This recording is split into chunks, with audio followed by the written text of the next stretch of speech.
Hi, welcome back to my channel. This book review is for Can't Look Away by Carola Lovering.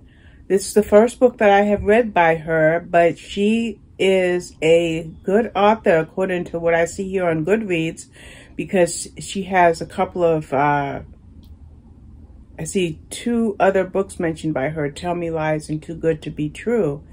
Well, this one is all about obsessive love or obsession. Okay, now we have a then and we have a now in this book. We have 2013 and then we have current, today. Today, I can't put it in any better words.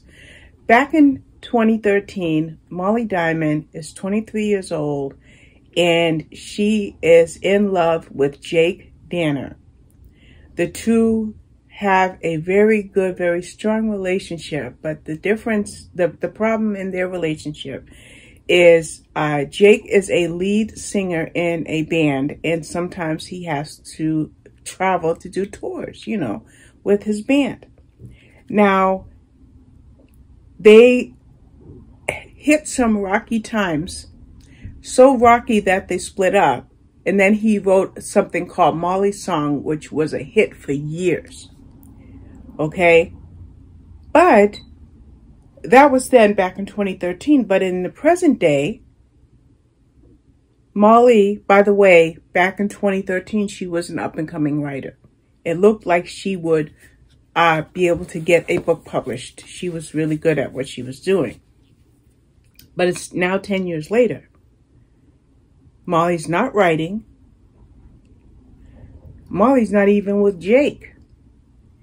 Actually, Molly is married to Hunter, and she has a little girl.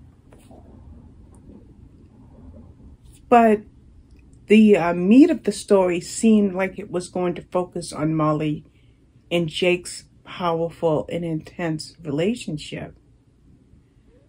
So what happened between when they were in their 20s and now nearly 10 years later?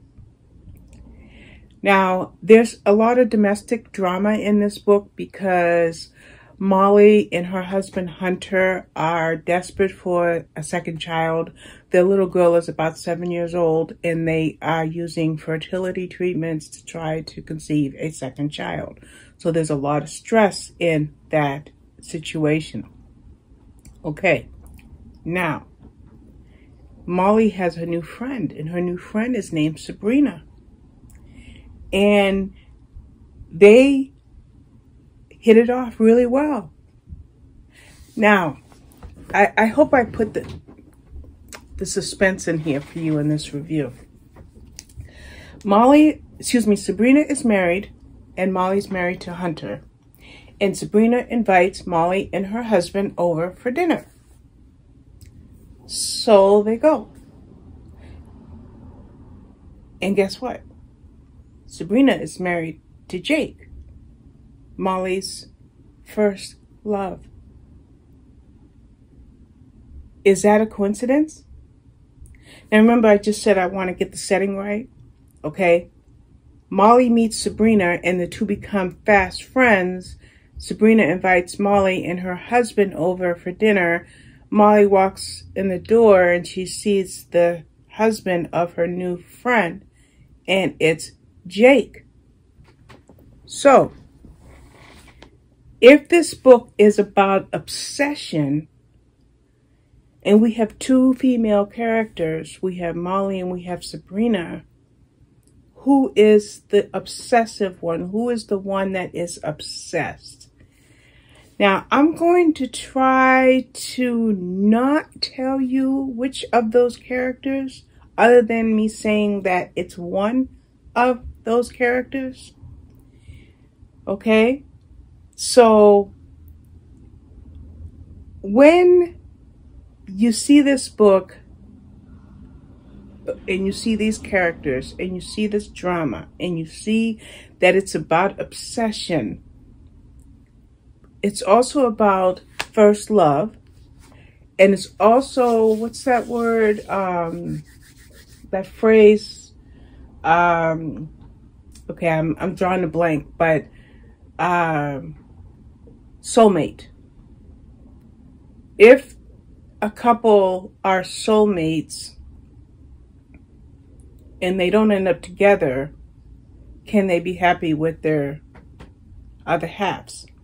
Now, as you read this book, you're going to know right away who the obsessive one is, but you're not going to know from me because I'm not going to tell you. Okay? But when you read this book, it's not going to like knock your socks off with suspense and intrigue, none of that.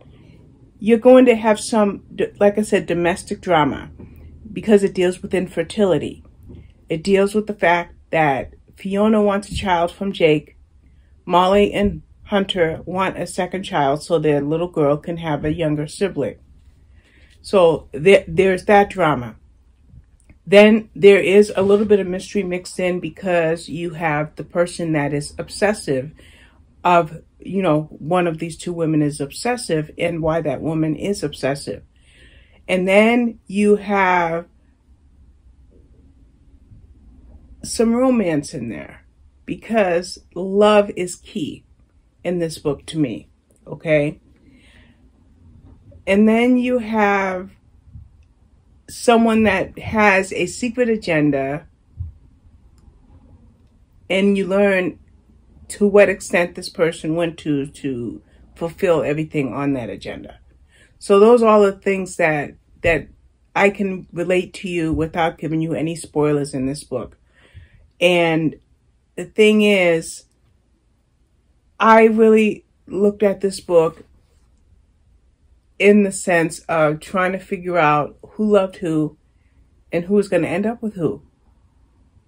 Or who is going to end up with whom. In any event, that's all I'm going to say. I try to leave it as vague as I could, but it's called Can't Look Away. Now, I do want to tell you that I had this as an audiobook arc from from Macmillan Audio on NetGalley. And of course, when I go to look up the narrator, it's not quite coming up. So we're just going to go over to NetGalley so I can tell you the narrator. Because I think that's important if you get this book from your library or from Audible and you want to do